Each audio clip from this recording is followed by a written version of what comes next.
Idol, sample diet and workout para sa diabetic. Tandaan nyo tama kayo, mali ako. I'm not your doctor.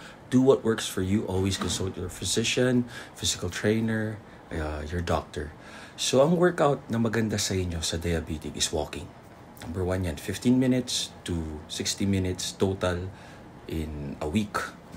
And then, strength training, 15 to 30 minutes lightweight proper form para di mabigla. Sa pagkain naman, lean protein, konting-konting healthy fats, at sobrang rich in fiber and nutritious dense na fruits na carbs. Nandiyan yung mga fruits and vegetables natin para slow release. Kasi yun yung bawal sa diabetic, yung kagad sugar. Maano tayo sa insulin, masama yun. So ito ano lang naman, parang ano ka lang, sinasabi ko lang, pero dapat mapag-consult kayo sa doctor nyo. Advice lang. Tama kayo, mali ako na sa doctor. Do what